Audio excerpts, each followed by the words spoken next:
നമസ്കാരം. താല്പര്യമുള്ളവരൊക്കെ ഈ വീഡിയോ ഒന്ന് ഷെയർ ചെയ്യുകയും മനസ്സുള്ളവരൊക്കെ ഒന്ന് ലൈക്ക് ചെയ്യുകയും എന്തെങ്കിലുമൊക്കെ ആകണം എന്ന് ആഗ്രഹിക്കുന്നവർ ഇതിന്റെ താഴെ ഒന്ന് കമന്റ് ചെയ്യുകയും ഒക്കെ വേണം. മാത്രമല്ല നിങ്ങളുടെ അഭിപ്രായങ്ങൾ കൃത്യമായി എഴുതണം. ഇത് സംബന്ധിച്ച് ഈ ഒരു വീഡിയോയിൽ ഒതുക്കാൻ ഞാൻ ഉദ്ദേശിക്കുന്നില്ല. കൂടുതൽ പറയണമെന്ന് എനിക്ക് ആഗ്രഹമുണ്ട്.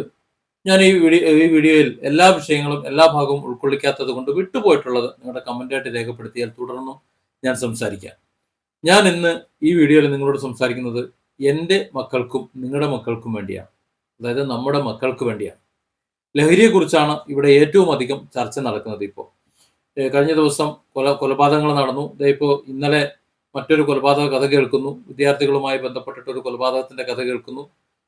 അതുപോലെ ഒരുപാട് കേസുകൾ. ഒരു പിതാവ് സ്വന്തം മകളുടെ ലഹരി ബന്ധം കണ്ടെത്തിയിട്ട് മറ്റു മക്കൾ അത്തരത്തിൽ പോകാതിരിക്കാൻ വേണ്ടി ഒരു സ്വകാര്യ അന്വേഷണം നടത്തി നിയമത്തെ അറിയിച്ചിട്ട് നിയമത്തിനൊന്നും ചെയ്യാത്തൊരവസ്ഥയിൽ പരിതപിക്കുന്ന ഒരു കാര്യം കണ്ടു. അപ്പോൾ നമ്മുടെ മക്കളെ സംബന്ധിച്ചിടത്തോളം നമ്മൾ തന്നെ സംരക്ഷിക്കേണ്ട ഒരു ഉത്തരവാദിത്വമുണ്ട്. അവർ ലഹരിയിലേക്ക് ചെന്ന് വീഴാതെ അവരുടെ ജീവിതം നശിപ്പിക്കാതെ നോക്കേണ്ട ഉത്തരവാദിത്വം നമുക്കുണ്ട്. അതുകൊണ്ട് മാത്രമാണ് ഞാൻ ഈ വീഡിയോ ചെയ്യുന്നത്. ഞാൻ എൻ്റെ മനസ്സിൽ തോന്നിയ ചില കാര്യങ്ങളാണ് നിങ്ങളോട് പറയുന്നത്. എൻ്റെ മക്കളിൽ ഞാൻ അപ്ലൈ ചെയ്യുന്നതാണ്. അതായത് ഇന്നത്തെ കാലത്ത് ഇവിടെ സർക്കാരായാലും അല്ലെങ്കിൽ മറ്റ് നിയമ സംവിധാനങ്ങളായാലും എല്ലാ വിഭാഗത്തിന്റെയും ചിലരെങ്കിലും ഈ ലഹരി വിതരണക്കാരുമായി കണ്ണികളാണ്. അവരുടെ പണം പറ്റുന്നവരാണ്.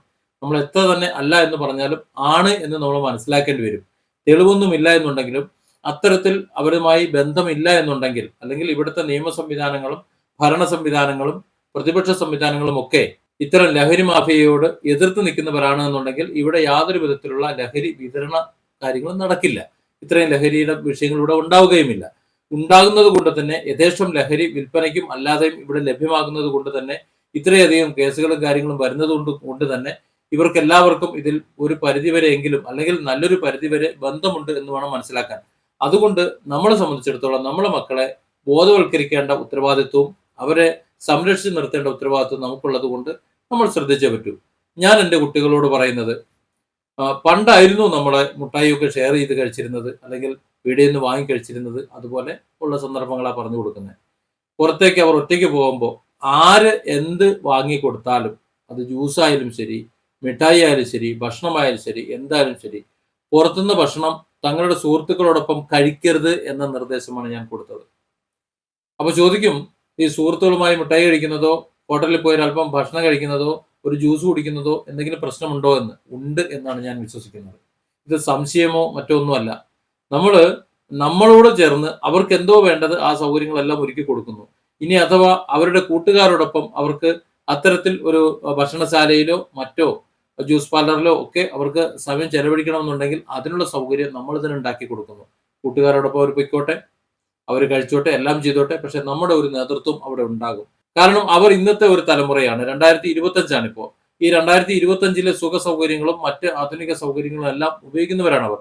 അവരത് ഉപയോഗിക്കുമ്പോൾ അത് ശരിയായി ഉപയോഗിക്കുന്നു എന്ന് ഉറപ്പുവരുത്തേണ്ടത് നമ്മുടെ ഉത്തരവാദിത്തമായതുകൊണ്ടാണ്. ഇന്നത്തെ കൂട്ടുകെട്ടിൽ നമ്മൾ മനസ്സിലാക്കുന്നത് ഈ ലഹരിയുടെ വിതരണക്കാരെന്ന് പറയുന്നത് സ്കൂൾ കുട്ടികളാണ്.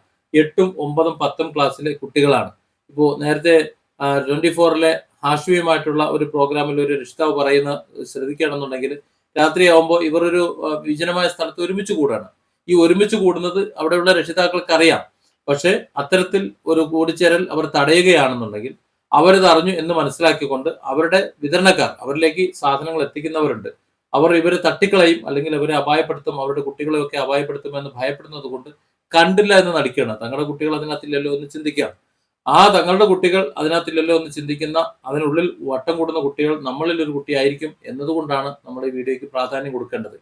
പ്രാഥമികമായി നമ്മൾ ചെയ്യേണ്ടത് ലഹരിയെക്കുറിച്ചുള്ള ബോധവൽക്കരണമാണ്.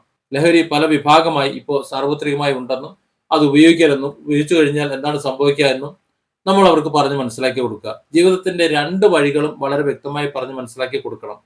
ശരിയായ വഴിയും ചീത്തയായ വഴിയും. അതായത് നേരായ ഒരു വഴിയെ പോയാൽ നമുക്ക് എന്താണ് കിട്ടുക? ഇതൊക്കെ ഉപയോഗിക്കാതെ പോയി കഴിഞ്ഞാൽ സമൂഹത്തിൽ നമുക്ക് കിട്ടുന്ന ഒരു പരിഗണന, അവരുടെ ജീവിതത്തിലുള്ള ഉയർച്ച, തൊഴില്, മറ്റ് സാമ്പത്തികം, ആ രീതിയിലുള്ള അവരുടെ മെച്ചം, ജീവിത പശ്ചാത്തലം, അതൊക്കെ കൃത്യമായി അവർക്ക് പകർന്നു കൊടുക്കുക. അപ്പോൾ അതിനെ കവർ ചെയ്യാൻ ഒരു പക്ഷേ മറ്റൊരു വിഭാഗം ശ്രമിച്ചാൽ അതിനേക്കാളും വലിയ സാമ്പത്തികം ഓഫർ ചെയ്യുന്നുണ്ടാകാം. പക്ഷെ അത്തരത്തിൽ ഓഫർ ചെയ്യുന്ന സമയത്ത് അവർക്ക് നഷ്ടപ്പെടാൻ സാധ്യതയുള്ള മറ്റ് സാഹചര്യങ്ങളും പകരം അനുഭവിക്കേണ്ടി വരുന്ന സാഹചര്യങ്ങളും അവർക്ക് ബോധ്യപ്പെടുത്തി കൊടുക്കാൻ നമ്മൾ തുടക്കത്തിലേ ശ്രദ്ധിക്കണം എന്നതാണ് രക്ഷിതാക്കളോട് എനിക്ക് പറയാനുള്ളത്. അങ്ങനെയാണെന്നുണ്ടെങ്കിൽ അവരുടെ ഭാഗം അവർ ക്ലിയർ ചെയ്തോളും. ഇന്നത്തെ സാഹചര്യത്തിൽ കൂട്ടുകാർ ധാരാളം കൂട്ടുകാരുണ്ട്. പ്രത്യേകിച്ച് കോളേജിലും സ്കൂളിലുമൊക്കെ പോകുന്ന സമയത്ത് നമുക്ക് അവരുടെ പിന്നാലെ പോകൽ നടക്കൊന്നുമില്ല.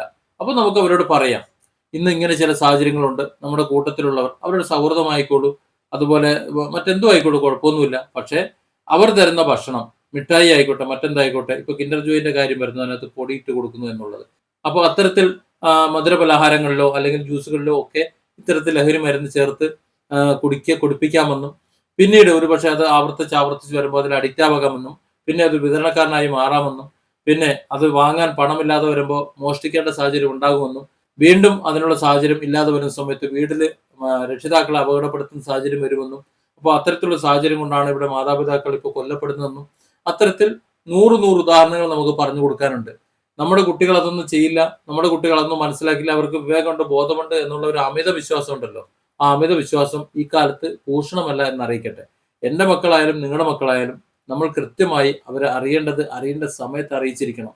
പണ്ടത്തെ പോലെ അല്ല, എല്ലാം വിരൽത്തുമ്പിലാണ്. നമ്മൾ അവർക്ക് കാണിച്ചു കൊടുത്തില്ല എന്നുണ്ടെങ്കിൽ അവർ പോയി സെർച്ച് ചെയ്ത് കണ്ടെത്തും. അതെല്ലാം അങ്ങനെയാ. അവർ സെർച്ച് ചെയ്യുന്നതിന്റെ സ്ഥാനത്ത് നമ്മൾ ഉണ്ടാക്കി കൊടുക്കുക. ഇതിനു മുമ്പ് മറ്റൊരു വീഡിയോയിൽ ഞാൻ പറഞ്ഞിരുന്നു, അവർക്ക് സോഷ്യൽ മീഡിയ അക്കൗണ്ട് ഉണ്ടാക്കി കൊടുക്കേണ്ടത് നമ്മളാണ് എന്ന്.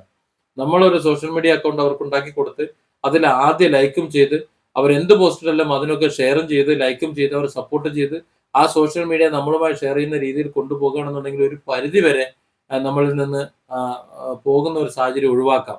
അങ്ങനെ നല്ലൊരു സുഹൃത്തായി കൂടി മാറുകയാണെന്നുണ്ടെങ്കിൽ അവരുടെ ഒരു കംഫർട്ട് സോൺ നമ്മളാണെന്നുണ്ടെങ്കിൽ ആ നിലയിലേക്ക് കുട്ടികളെ വളർത്തണം.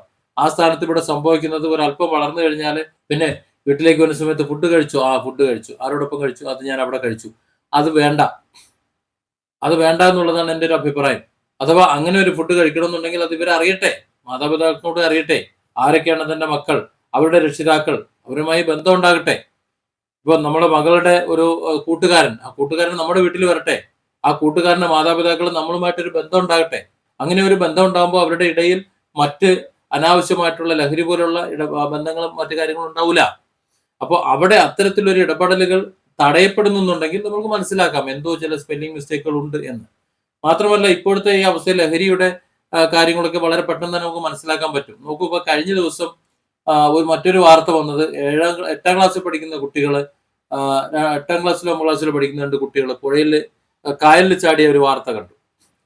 സഹപാഠികൾക്കൊപ്പം വന്ന് അവര് കോണ്ടം അവരുടെ കയ്യിലുണ്ട് എന്നാണ് പറയുന്നത്. സഹപാഠികൾക്കൊപ്പം അത് വീട്ടിൽ അറിയുന്ന വെച്ചിട്ട് എടുത്ത് ചാടിയതാണ്. അപ്പോൾ അതാണ് നമ്മുടെ കുട്ടികളുടെ ഒരു പോക്ക്. അവയർനെസ് എന്ന് പറയുന്നത് നമ്മൾ വീട്ടിൽ നിന്ന് കിട്ടേണ്ടതാണ്. ഇപ്പോൾ അത് ഏത് മേഖലയായാലും, സെൻസുവാലിറ്റി ആയാലും ശരി, എഡ്യൂക്കേഷൻ ശരി, അതുപോലെ ഫാമിലി ലൈഫ് ആയാലും ശരി, ലഹരി ആയാലും ശരി, എന്തായാലും ശരി, അതിന്റെ എല്ലാം യഥാർത്ഥ വസ്തുത എന്ന് പറയുന്നത് പറഞ്ഞു കൊടുക്കാൻ നമ്മുടെ രക്ഷിതാക്കൾ ബാധ്യസ്ഥരാണ്. അതുപോലെ വിദ്യാഭ്യാസ വകുപ്പ് ചെയ്യേണ്ട ഒരു കാര്യം എന്ന് പറയുന്നത് ഇതൊക്കെ കൃത്യമായി സ്കൂളിൽ വളരെ കൃത്യമായി പഠിപ്പിച്ചു കൊടുക്കണം. ആരാ പഠിപ്പിച്ചു കൊടുക്കുന്നത്? ഇപ്പൊ ഇതൊക്കെ പഠിപ്പിച്ചു കൊടുക്കുന്നത് ചേട്ടന്മാരും ഭായിമാരുമാണ്. അപ്പോൾ അവർ പഠിപ്പിച്ചു കൊടുക്കുന്നത് ഇവർക്ക് കുറച്ച് ലഹരിയാണ്, ഹരമാണ്. അവർ ജീവിതത്തിന്റെ പുതിയ സുഖങ്ങൾ, പുതിയ മേഖലകൾ അവർ ചെന്നെത്തുമ്പോൾ അവരതിൽ ആനന്ദം കണ്ടെത്തുന്നു. അവർക്ക് അതാണ് വലുത്. അവരെങ്ങനെ അവിടെ എത്തി നമ്മൾ ചിന്തിക്കണ്ടേ? അപ്പോൾ ആ ഒരു എത്തലിൽ ഒഴിവാക്കാൻ വേണ്ടിയിട്ടാണ് ഞാൻ പറയുന്നത്, ചെറിയ കാര്യങ്ങൾ, അതായത് ഒരു മിഠായി വാങ്ങി കഴിക്കുന്നത്, അതുപോലെ ചോക്ലേറ്റ് ആയിക്കോട്ടെ, ജ്യൂസ് ആയിക്കോട്ടെ, ഇതൊക്കെ വാങ്ങി കഴിക്കണ്ട എന്നല്ല, ഇതൊക്കെ കഴിക്കുന്നത് ശ്രദ്ധിക്കണം. അതിൽ പതിയിരിക്കുന്ന അപകടങ്ങൾ പറയണം. ഇപ്പോ 2 മിഠായി കൊടുക്കുകയാണെങ്കിൽ ഒരു മിഠായി പെരയിൽ കൊണ്ടുവരട്ടെ, വീട്ടിൽ കൊണ്ടുവന്നവർ കഴിക്കട്ടെ, കുഴപ്പമില്ലല്ലോ. അവിടെ വെച്ച് തന്നെ കഴിക്കാൻ നിർബന്ധിക്കുകയാണെന്നുണ്ടെങ്കിൽ അതിനെന്തോ ഉണ്ടെന്ന് മനസ്സിലാക്കാമല്ലോ. അങ്ങനെയൊക്കെ നോക്കാമല്ലോ. വീട്ടിലേക്ക് കൊണ്ടുവന്നാൽ നമുക്ക് പരിശോധിക്കാം. അതായത് ഇന്നത്തെ കാലത്ത് ഒന്നും വിശ്വസിക്കാൻ പറ്റില്ല എന്ന് മനസ്സിലാക്കണം. ഏതാണ് നല്ല കൂട്ടുകാർ, ഏതാണ് ചീത്ത കൂട്ടുകാർ എന്ന് തിരിച്ചറിയണമെന്നുണ്ടെങ്കിൽ ഒരു അല്പം സഹവാസം വേണം. നമ്മൾ പറയാറുണ്ട്, ഒരാളെ കുറിച്ച് മനസ്സിലാക്കണമെന്നുണ്ടെങ്കിൽ അയാളോടൊപ്പം അല്പം സഞ്ചരിക്കണം, അല്ലെങ്കിൽ 1-2 ദിവസം അയാളോടൊപ്പം ഉറങ്ങണമെന്ന്. ആ ഒരു സാഹചര്യം നമ്മൾ കുട്ടികൾക്ക് പറഞ്ഞു കൊടുക്കണം. നമ്മൾ സുഹൃത്തുക്കളുമായി നിരന്തരം ബന്ധപ്പെടുമ്പോൾ അവരുടെ കൂട്ടുകാർ ആരൊക്കെയാണ്, അവരുടെ പ്രവൃത്തികൾ എന്തൊക്കെയാണെന്ന് സസൂക്ഷ്മം നിരീക്ഷിച്ച ശേഷം നല്ലതാണ് എന്ന് തോന്നിയാൽ അതിനെ മാത്രം സ്വീകരിക്കാൻ നമ്മുടെ മക്കളെ പ്രാപ്തരാക്കിയില്ല എന്നുണ്ടെങ്കിൽ ദുഃഖിക്കേണ്ടി വരും. ഇവിടെ ആ പെൺകുട്ടിയുടെ പിതാവ് നമ്മുടെ മക്കൾക്ക് കൂടി വേണ്ടിയാണ് ആ റിസർച്ച് കണ്ടെത്തിയത്. ആ കണ്ടെത്തിയ കാര്യങ്ങളെല്ലാം ചാനലിലൂടെയും അല്ലാതെയും അയാൾ പച്ചയ്ക്ക് പറഞ്ഞ കാര്യങ്ങൾ കേട്ട് ഞെട്ടിപ്പോയി. ഇവിടുത്തെ നിയമ സംവിധാനങ്ങളൊന്നും ഒന്നും ചെയ്യില്ല എന്നാണ് പറയുന്നത്. നിയമത്തിലെ വീഡിയോ ക്ലിപ്പുകൾ അടക്കം, അതിന്റെ വിഷ്വൽസ് അടക്കം, തെളിവുകൾ അടക്കം കൊണ്ടുവന്ന് കൊടുത്തിട്ടും അവർക്കൊന്നും ചെയ്യാനില്ല. അതിന് കാരണമായി പറയുന്നത് ഇതിന്റെ കണ്ണികളായിട്ടുള്ള വിദ്യാർത്ഥികൾ പല സ്റ്റേഷൻ പരിധിയിലുള്ളവരാണ് എന്ന്. അതാണോ അതിനുള്ളൊരു പരിഹാരം എന്ന് പറയുന്നത്? ബന്ധപ്പെട്ട വകുപ്പിനെ അറിയിക്കുമ്പോൾ കാർഡടച്ച് അതിനുള്ള ഒരു പഴുതടച്ച ഒരു ഒരു എന്താ പറയാ, ഒരു കുരുക്കി അതിന്റെ ആൾക്കാരെ ആരെയാണോ പിടിക്കേണ്ടത് അവരെയൊക്കെ പിടിച്ച് അർഹമായ ശിക്ഷ കൊടുത്ത് ഈ കുട്ടികൾക്ക് കൗൺസിലിങ്ങും മറ്റ് ചികിത്സ ആവശ്യമുണ്ടെങ്കിൽ അതും കൊടുത്ത് അതിൽ നിന്ന് മുക്തി കൊണ്ടുവരാനല്ലേ ശ്രമിക്കേണ്ടത്, അതിനല്ലേ ശ്രമിക്കേണ്ടത്.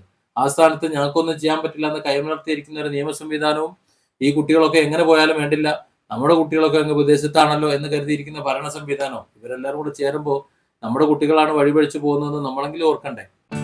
Different angles. Don't forget to subscribe and support this channel.